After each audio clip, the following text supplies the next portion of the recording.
Olá, seja muito bem-vindo à Advocacia Aplicada e nós hoje estaremos falando sobre dando continuidade à reforma trabalhista, os principais pontos que mudaram na legislação trabalhista em 2017, já no final do ano, e passaram a vigorar a partir de 11 de novembro de 2017. Então você que é advogado, você que milita na área do direito do trabalho, você que é estudante de direito, ou de repente você está pensando em mudar de área de atuação, você que é empresário, empreendedor, você precisa saber as regras atuais na parte do direito do trabalho, porque a reforma trabalhista de 2017 trouxe significativas mudanças entre a relação do empregado e do empregador, trazendo mais clareza, mais equilíbrio, mais justiça social, tá ok? Então, se você atua nessas áreas ou é empresário, você precisa assistir a live de hoje, porque nós vamos estudar sobre o trabalho de home office.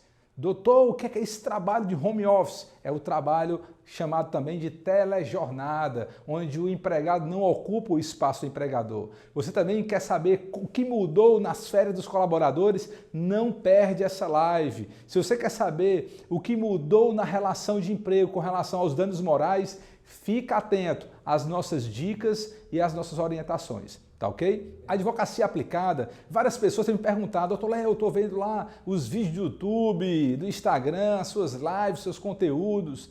Então, a advocacia aplicada, ela surgiu ano passado, tá? No meu coração, latente por trazer conteúdo técnico para os advogados de forma prática, de forma efetiva, trazendo soluções jurídicas, e aí veio essa questão do compartilhar a informação. Eu confesso que em 20 anos de advocacia, sempre houve no mercado muita limitação em relação a isso.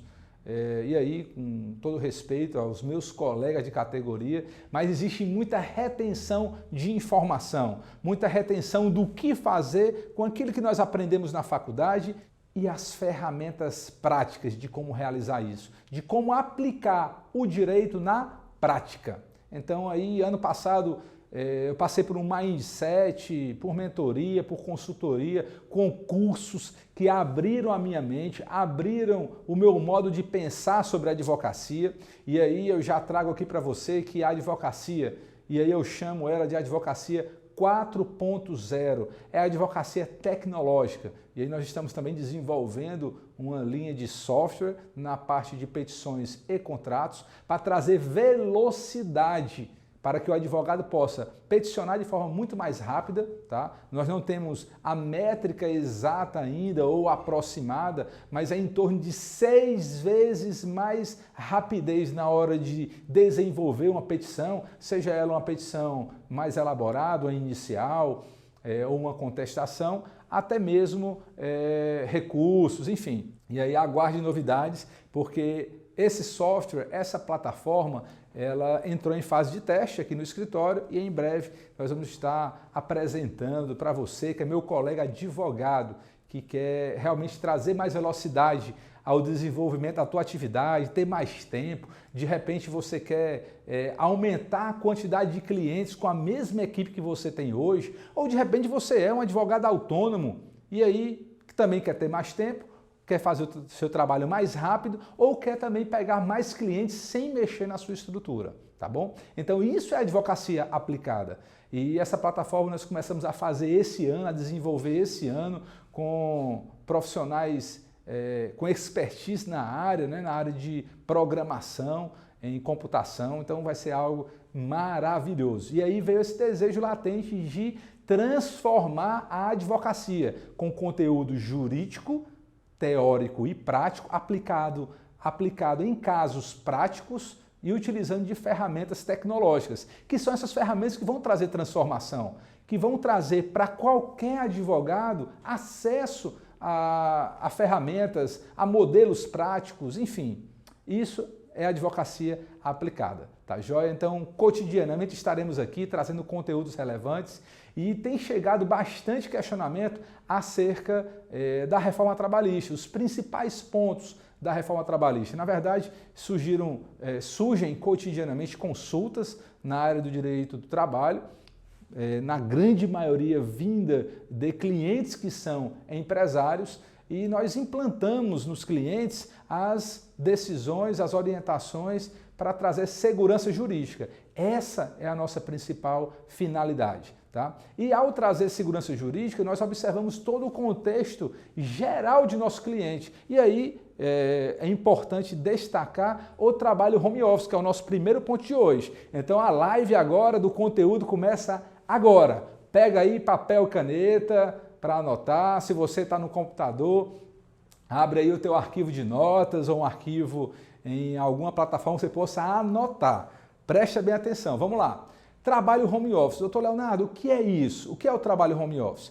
Então, o trabalho home office nada mais é do que o teletrabalho. É aquele trabalhador que desenvolve a sua atividade fora do ambiente da empresa, tá? Então, o empresário ele não precisa necessariamente disponibilizar um espaço físico, e nós sabemos hoje que isso encarece demais a atividade empresária e ele fica trabalhando fora das dependências da empresa. Exatamente isso. Agora, não pode ser de qualquer forma.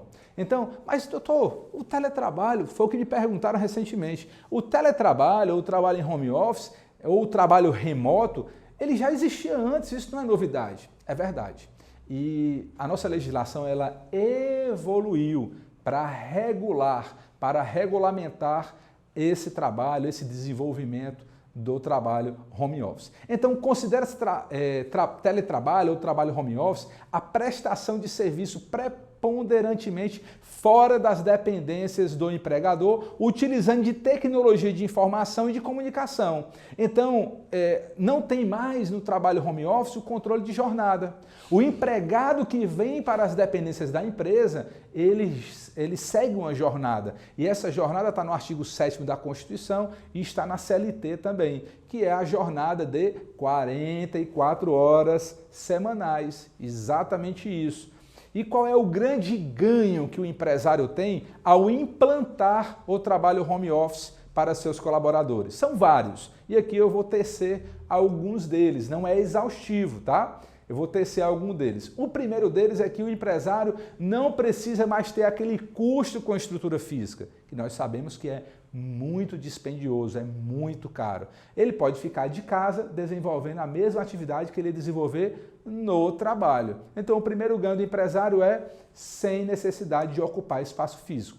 Esse é um ganho assim extraordinário para o empregado também. Você imagina só, o empregado ele não precisa mais sair de casa, pegar aquele trânsito infernal. Eu não sei aonde você mora, mas aqui na cidade de Fortaleza o trânsito está cada dia mais caótico. Nos horários de rush, tem dias que eu passo mais de 1 hora no trânsito para chegar aqui no escritório. E aí eu desenvolvi uma sistemática, e aí eu posso fazer isso porque não sou empresário, não sou empregado, sou empregador, sou empresário.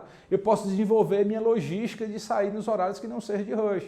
E aí, ao invés de perder 1 hora, eu perco 40 minutos, meia hora, e eu ainda acho demais. Há colegas aí em centros, em metrópoles maiores do que a nossa, que perdem muito mais tempo de deslocamento. E isso é muito estressante para quem trabalha. Aí você imagina só você trabalhar em casa, no conforto do teu lar, perto dos teus filhos.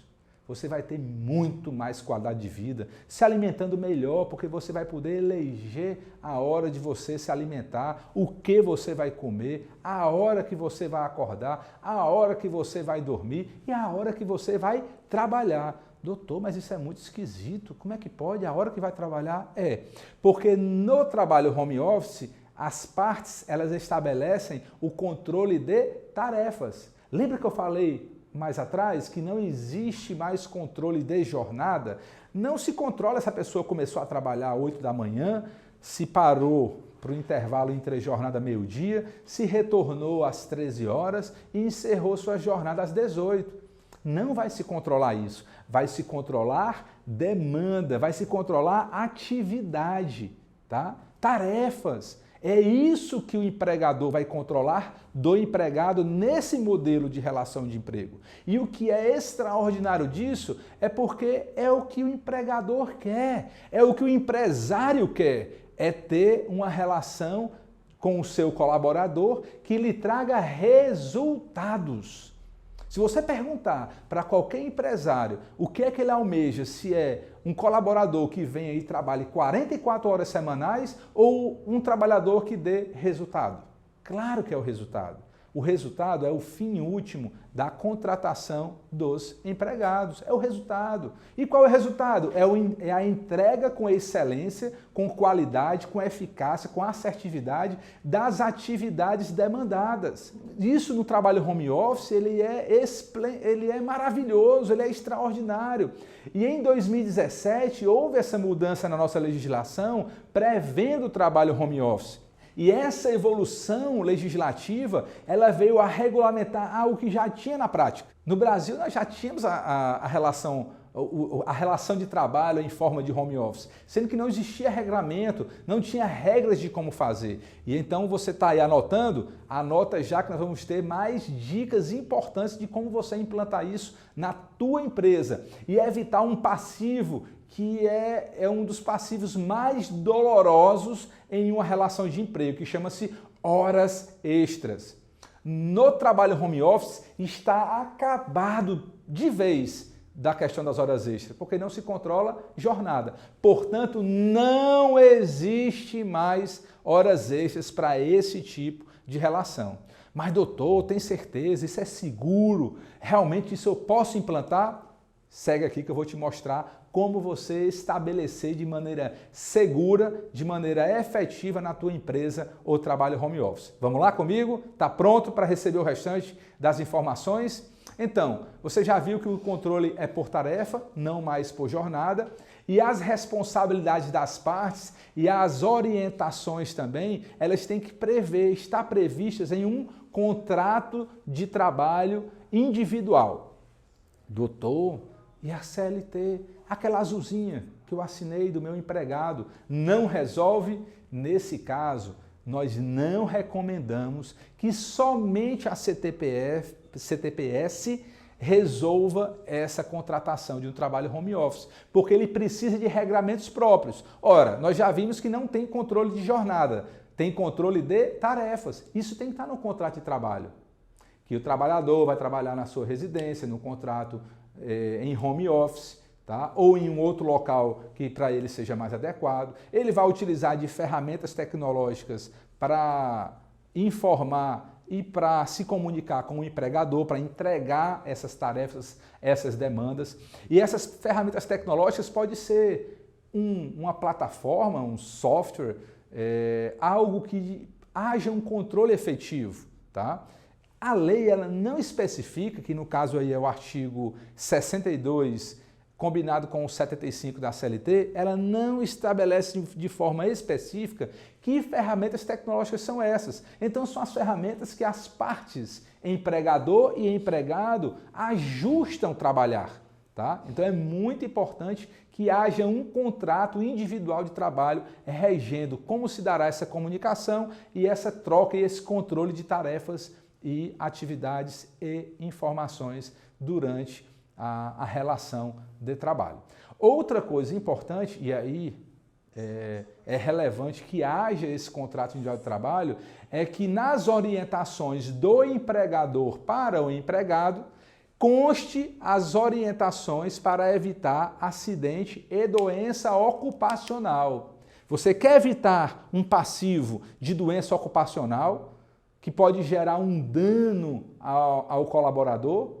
Então, essas orientações, como é que vai prever que orientações são essas? No contrato individual de trabalho, nas regras da empresa. A empresa tem que fornecer, sim. Olha, você vai trabalhar em casa, vamos supor que seja um trabalho de telemarketing, que não precise estar em um ambiente físico. Olha, você vai usar um headphone, mas um headphone assim, você vai usar dessa forma. Olha, você tem que pausar 15 minutos a cada hora, não faça mais do que isso, porque isso é importante para repousar, para te trazer um descanso. Então, todas essas orientações para o trabalho home office, ele tem que ser passadas pelo empregador, sob pena de, havendo o surgimento de alguma doença, esse colaborador venha dizer que a doença ela é ocupacional, ela é derivada da atividade laboral. E aí gera toda uma celeuma, gera todo um passivo trabalhista. Então você precisa se proteger, fazer um contrato individual de trabalho e ter esse trabalhador em home office, tá ok? Outro ganho, vamos lá. Outro ganho que o empregador tem, ele não tem o custo com vale transporte, exatamente. Ora, o trabalhador está trabalhando em casa, você vai poder remunerá-lo melhor. Mas doutor, o vale transporte é um custo. Mas se você transforma esse custo em uma remuneração a mais para o teu colaborador, porque o custo você já tinha. Vamos dizer que você não queira economizar, que isso já está no teu orçamento, você que é empresário está me ouvindo, você pode pagar melhor o teu colaborador, entende? Você pode trazer uma melhoria de remuneração para ele, ok? Gostou da dica? Essa forma de trabalho home office, com as ferramentas tecnológicas que nós temos hoje, ela é um caminho sem volta. Hoje, mais do que nunca, nós temos visto empregos surgirem sem a pessoa precisar sair de casa. E muito mais do que empregos, trabalho. Exatamente isso. Aí, no caso, não seria uma relação empregatícia, seria uma relação de prestação de serviço. Hoje, muitas pessoas prestam serviço de forma online, não sai nem de casa, mantém o seu conforto do lar, a segurança de estar em casa, a relação com as pessoas próximas e prestam serviço, tá? Não é o caso aqui a gente está falando de relação de emprego, tá joia? Então vamos lá. Outra questão que é importante no trabalho home office é do empregador manter um controle dessas tarefas e atividades. Não basta somente utilizar ferramentas, mas tem que ter um controle efetivo, tá ok? Mas doutor, mas por que um controle? Porque se precisar comprovar, você tem a documentação para isso. E o ônus da prova, no caso, pela legislação, é de quem ingressa com a ação, tá? Mas nesse caso, a legislação diz que tem que haver um controle das atividades. E esse controle é do empregador. O outro ponto que nós vamos estar tratando aqui, e aí ele é mais simplório, porque a evolução legislativa, lá do artigo 134, parágrafo 1º da CLT, ela foi no sentido de fracionar as férias. Talvez você tenha dúvida, talvez você tenha algum questionamento em relação a isso. Doutor, mas aí piorou, o empregado agora tem que fracionar suas férias. Deixa eu lhe dizer uma coisa. A demanda de trabalho é que movimenta o mercado. E a questão do empregado fracionar suas férias não mudou em nada os direitos trabalhistas dele. Ele continua com os 30 dias de direito de férias. Então não houve uma lesão ao direito do empregado em relação às férias em si. Houve uma possibilidade das partes ajustarem uma mudança. Uma mudança de quê? Uma mudança na forma do empregado tirar suas férias. Que fique melhor para a empresa e que fique melhor para o empregado. Se o empregado disser assim, olha, eu quero tirar meus 30 dias de férias, ajusta a data com o empregador, negocia isso.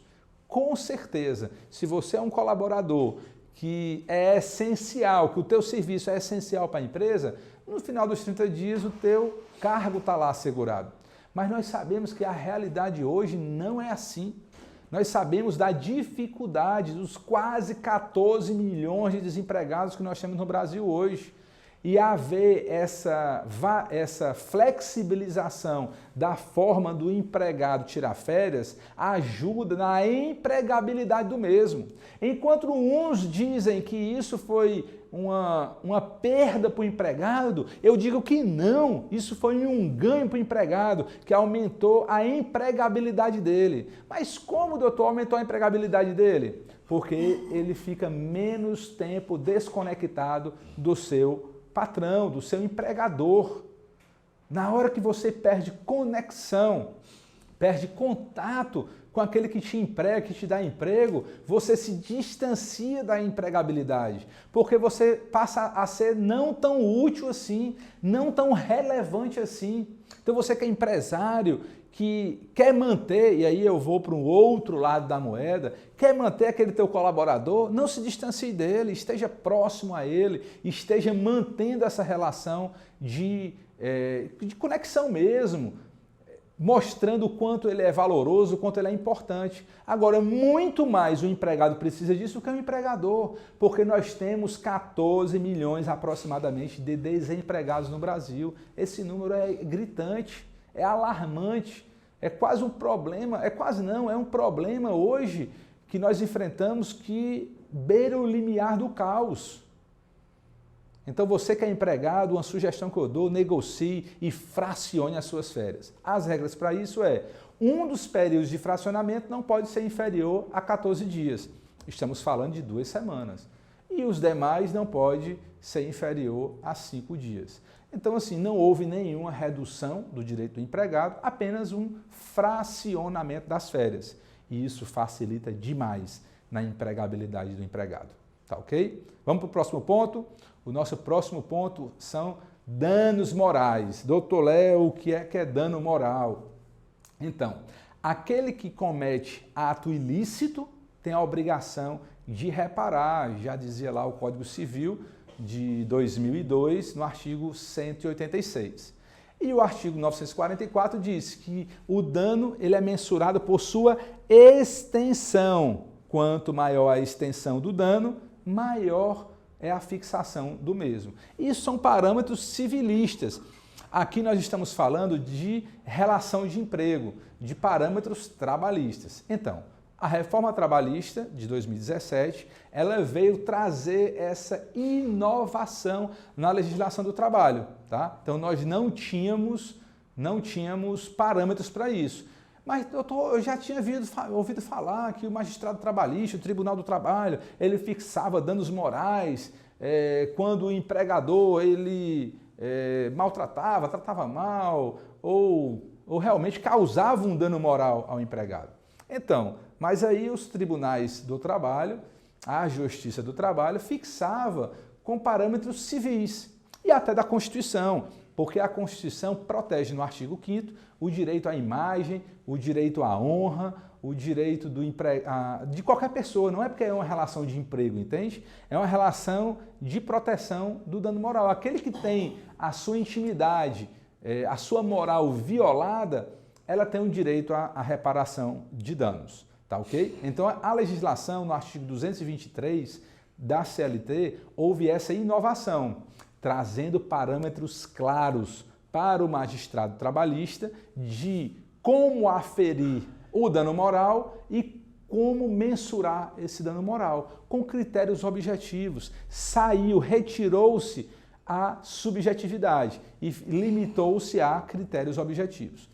Então vamos lá. O que é que diz o artigo 223, a linha B da CLT? Causa dano de natureza extrapatrimonial a ação ou omissão que ofenda a esfera moral ou existencial da pessoa física ou jurídica, as quais são as titulares exclusivas do direito à reparação.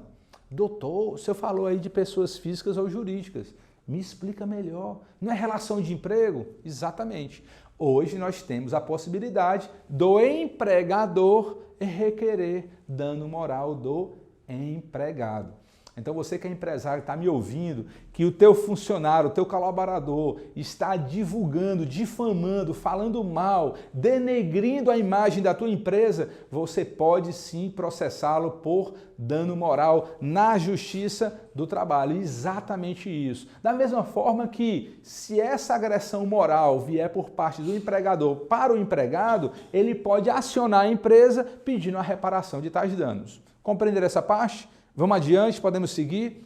O artigo agora é o mesmo, 223, mas a linha C, item C. Diz mais, a honra, a imagem, a intimidade, a liberdade de ação, a autoestima, a sexualidade, a saúde, o lazer, a integridade física são os bens juridicamente tutelados inerentes à pessoa física. Então, no artigo 223 da CLT, a linha C, o legislador ele veio proteger toda essa gama objetiva de direitos do empregado em face ao empregador. Então, você que é empregador, que é empresário, que você está me ouvindo, você que é meu colega advogado, instrua teu cliente que é empresário a ter cuidado na hora de se relacionar. Você não pode mais estar com tratamentos pejorativos, apelidos, algo que afete a honra, a intimidade, a vida privada, a liberdade de ação, a autoestima, a sexualidade. Olha, nós tivemos um caso no escritório de um rapaz que sofria gravemente retaliação por sua opção sexual. Era assim de dar pena, era de se compadecer com aquela situação. Porque não somente os colegas de trabalho o apelidavam, o tratavam com deboche, com piadas de baixo nível, algo que você não acredita que nos tempos desses ainda tem gente que faça isso. E esse rapaz ia chorar, saía para chorar de tanta coisa que ele ouvia dos colegas. E não somente dos colegas, supervisores o tratavam da mesma forma por conta da sua opção homossexual. Um verdadeiro absurdo. E aí, o nosso Tribunal do Trabalho, na verdade, a nossa Justiça do Trabalho foi julgada em primeira instância por conta desse tratamento desonroso na frente dos colaboradores, com chacota, por conta da sua opção sexual, afetava a autoestima, eu diria até mesmo a sua saúde, porque, enfim, a saúde por doença física não, mas a saúde mental, não, emocional, pronto, achei o termo. Afligir a sua saúde emocionalmente, ele era uma pessoa abalada por conta do tratamento que ele recebia dos seus colegas de trabalho.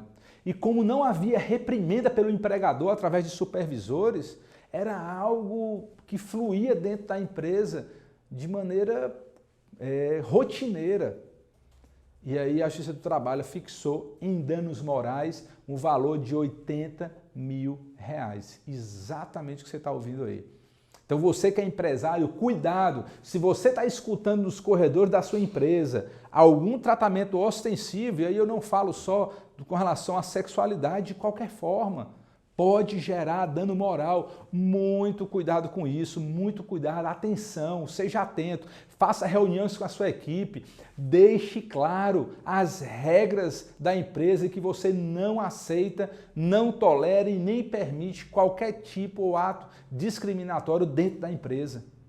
E você que é advogado, não deixe dinheiro na mesa, gere relacionamento com o seu cliente, esteja junto dele, leve um treinamento, leve uma palestra, pegue esse conteúdo que você está assistindo e leve até o teu cliente, fale lá, isso que eu estou falando, pode reproduzir. Esse conteúdo, ele não é meu, esse conteúdo, ele é técnico, ele é nosso, ele é do advogado, daquele que opera com o direito, leve para o seu cliente, leve informações para ele precisas, não deixe ele errar e sofrer uma condenação dessa natureza. Mas doutor, você disse que advoga na área empresarial. Exatamente isso. Nós advogamos essencialmente na área empresarial. Mas não chegam demandas de pessoas físicas, não chegam demandas de sucessões, não chegam demandas como essa, uma reclamação trabalhista, e que nós abraçamos a causa em defender o direito do nosso cliente e conseguimos uma sentença condenatória. Estamos aguardando aí o TRT dar sequência e em breve vai julgar o caso, tá ok? Então vamos lá, ficou claro aí, turma? Tem alguma dúvida, alguma pergunta em relação a isso? Se tiver, posta aí que o Tom vai estar nos passando aqui no decorrer da nossa aula, tá joia? Então vamos lá, vimos o 223C, agora vamos ver o 223D, tá? O que é que diz o artigo 223D da CLT? Que a imagem, a marca, o nome, o segredo empresarial, o sigilo das correspondências são bens juridicamente tutelados inerentes à pessoa jurídica. Lembra lá? Dano moral para o empregado e dano moral para o empregador. Então você que é empresário, se você está percebendo que um colaborador está falando mal, denegrindo a imagem da tua empresa, a marca, o nome, o segredo empresarial, preste atenção nisso, o sigilo de correspondência, tudo aquilo que o empregado ele recebe de informação que diz respeito ao segredo do teu negócio, que é o segredo empresarial, aquilo que envolve o teu know-how, a tua forma de empreender, a tua forma de trabalhar, o segredo da tua Coca-Cola. E aí é uma metáfora, da mesma forma que muitos querem saber qual o segredo da Coca-Cola, muitos querem saber qual o segredo do teu business, do sucesso do teu negócio. E você que é meu colega advogado, perceba isso e coloque uma cláusula contratual de vedação a isso. Mas doutor, a lei já diz, dano moral. Então, não perca a oportunidade de colocar isso no contrato individual de trabalho, do sigilo, do dever de zelar pelo nome, pela imagem, pela reputação. Antes da reforma trabalhista, em 2017, nós já aplicávamos isso. Os contratos individuais de trabalho já vinham com cláusulas que protegiam, que o empregado tinha o dever de zelar pelo nome do empregador, pela imagem, que ele tinha o dever de zelar pelo sigilo das informações, que é uma cláusula de confidencialidade. Não deixe dinheiro na mesa. Quanto dinheiro você está perdendo? Você que é meu colega advogado. Quanto dinheiro você está perdendo, está deixando de ganhar, porque você não se atenta aos detalhes e não oferece para o teu cliente soluções jurídicas eficazes que vão trazer segurança para ele. Eu estava no evento há 2 meses atrás e conversando com um cliente e ele perguntou: Léo, quantos anos tem que eu não tenho uma reclamação trabalhista? Olha, e aí eu fui olhar para cima, puxar na memória, né? 2016, 3 anos. Mas por quê? Porque o cliente atende às orientações jurídicas assertivas que nós damos para ele. Entende? Não deixe dinheiro parado. Eu vejo a minha categoria se lamentando, se lamuriando, reclamando. Que não tem trabalho, que não tem cliente, o Brasil está em crise, é só reclamação, mas não oferece solução para o teu cliente. Não deixe dinheiro na mesa, ofereça solução, venda o seu serviço, se conecte e esteja próximo dos teus clientes, que eles não vão querer te largar. É exatamente isso. Não vão querer te largar, eles querem você perto dele, porque você dá a solução, você traz inovação para o teu cliente. Tá joia? Então, sugestão, dica de ouro, como diz um amigo meu, essa é uma dica de $1 milhão, tá? Isso é uma dica valiosa. Tá? Gere essa cláusula de segurança para o teu cliente, de confidencialidade, de que o segredo, de proteção ao segredo do negócio empresarial, tá joia? E aí vamos lá. Então, o artigo 223G da CLT diz que ao apreciar o pedido, o juiz considerará. Então, a gente já viu que existe o dano moral do empregado, existe o dano moral do empregador. Existem essas duas facetas, tá? Duas formas de pesar, não é só para um lado nem só para o outro, é para os dois. E nos dois casos, acontecendo dano moral causado pelo empregado, acontecendo dano moral causado pelo empregador, o juiz, ao apreciar o pedido, ele vai olhar 12 itens, exatamente isso. São 12 itens objetivos. Você entendeu? São 12 itens objetivos. Eu vou narrar para vocês aqui, para vocês verem a objetividade que chegou à nossa reforma trabalhista. Então, a natureza do bem tutelado juridicamente, a gente já viu, se é a honra, se é a imagem, se é a intimidade, a sexualidade do empregado, a sua integridade física. Na parte da empresa, a imagem, marca, nome, segredo empresarial, tá? 2, a intensidade do sofrimento ou humilhação, tá? Então, quanto maior a intensidade, maior a reparação de dano. A possibilidade de superação física ou psicológica, os reflexos pessoais e sociais da ação ou da omissão, tá? Então, tudo isso o magistrado ele vai analisar para saber se houve realmente a ocorrência desses itens. E aí nós temos a extensão e a duração dos efeitos da ofensa. Lembra do artigo 944 do Código Civil, que o dano moral ele mede-se pela sua extensão? A norma trabalhista agora fixa isso. As condições em que ocorreu a ofensa, o grau do dolo ou da culpa, a ocorrência de retratação espontânea, isso pode minorar, o esforço efetivo para minimizar a ofensa, o perdão tácito ou expresso, a situação social e econômica das partes envolvidas. Então, se a situação social e econômica for baixa, a reparação de dano vai ser menor. Você imagina só em uma situação de maior vultuosidade, a gente está falando de um executivo com uma multinacional, o dano é muito maior. Se a exposição disso vai a público ou ela é interna para poucas pessoas, tudo isso vai ser mensurado pelo magistrado na instrução do processo. E o grau de publicidade da ofensa. Quantas pessoas tomaram conhecimento disso? O que é que houve de exposição do nome, da honra, da imagem das partes envolvidas?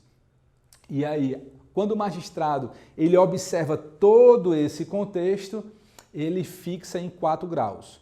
Leve, médio, grave ou gravíssima. Essas são as 4 formas, e aí o artigo da CLT, tá? Que é o artigo 223, letra G, a linha G, ele veio a trazer essas 4 formas, e lá ele diz o valor de teto de cada uma dessas situações, se é leve, médio, grave ou gravíssima essa lesão, esses danos morais sofridos tanto pelo empregado quanto pelo empregador.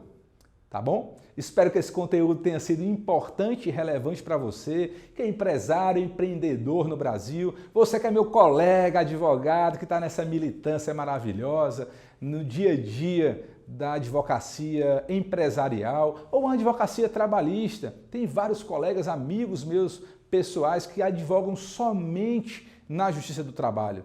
Tá? E realmente é uma área maravilhosa, porque ela vem desde lá a era Vargas e vem subsistindo e vem sendo aprimorada ao longo do tempo. Tá ok? Um grande abraço, nos vemos amanhã, não perde amanhã, às 5h45 da tarde, no projeto da Advocacia Aplicada, de trazer conteúdo técnico-jurídico para o dia a dia do advogado e do empresário, tá? Levando novidades jurídicas, trazendo informações relevantes para que você tenha segurança jurídica, você que é empresário, e você que é meu colega advogado, tenha realmente acesso a informações e conteúdos de alto valor. Nos vemos em breve, um grande abraço.